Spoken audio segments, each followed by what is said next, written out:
Hey, this is Tom Rogers at Schmooze News and Reviews.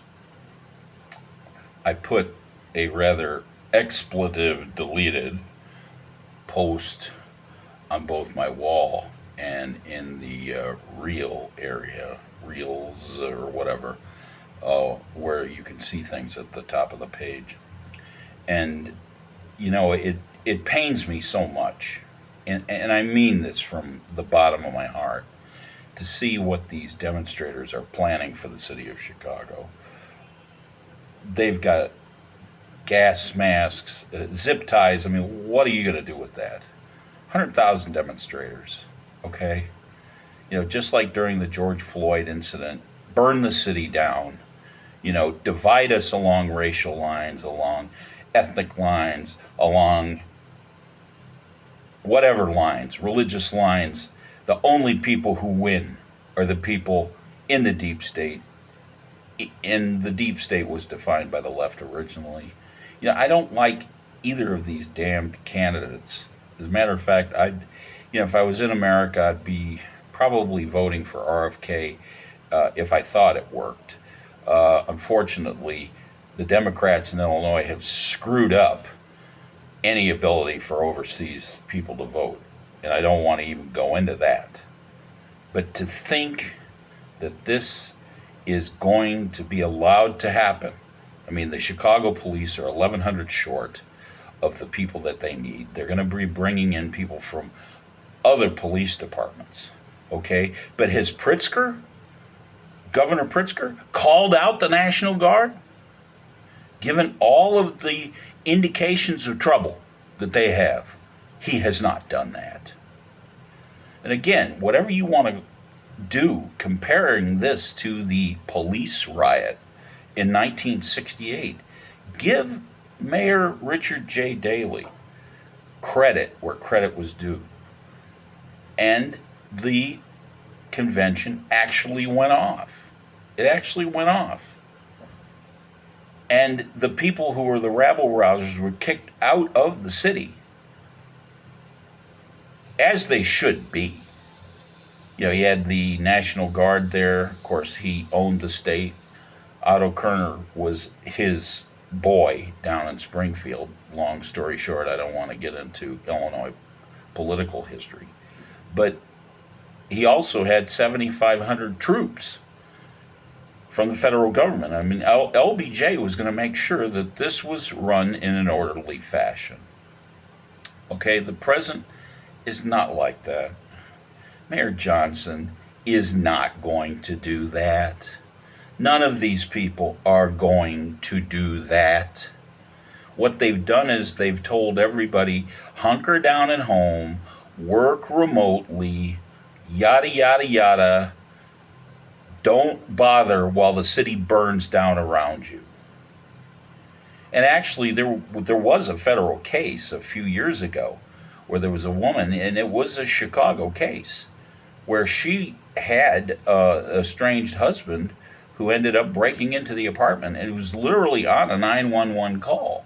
And it was a federal court. I'm not sure if it was a federal court or whether it made it all the way to the Supreme Court. But essentially what happened was they said the police don't have any constitutional obligation to protect you. Wasn't that wonderful? You know, I really just bleed in my heart for my old city of Chicago, because you don't deserve this. Your political leaders are not providing you with the protection you need. And I know the Chicago police have had their racial issues. I know that. I've seen that. I had a roommate in Chicago, a black roommate, who told me. I asked him in the kosher market we worked in. I said, "Wow, and I'll leave you with this." I said, "I'm such a schlump.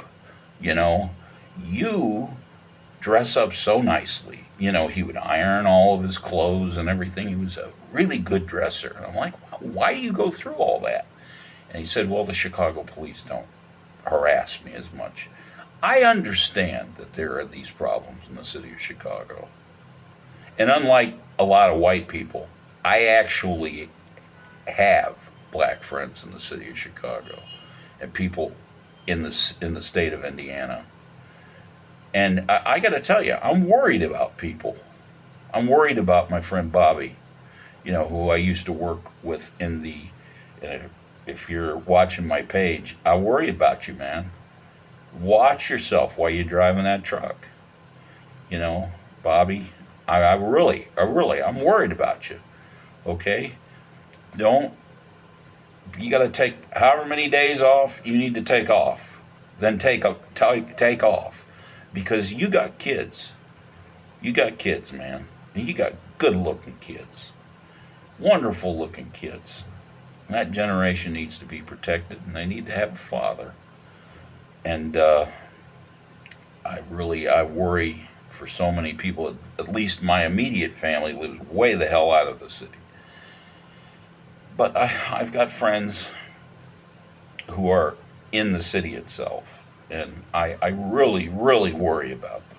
I do. And, all of you people who are there from the river to the sea, the 2 to 3% of the rabble rousers who know what that actually means, and then the 100% or so of the total idiots, useful idiots, who don't have a bloody idea of a map. Okay? Well, I had geography. I know where places are. I've been overseas. I know where places are. Okay, so whatever. Just, God, the people of Chicago, take care of yourself.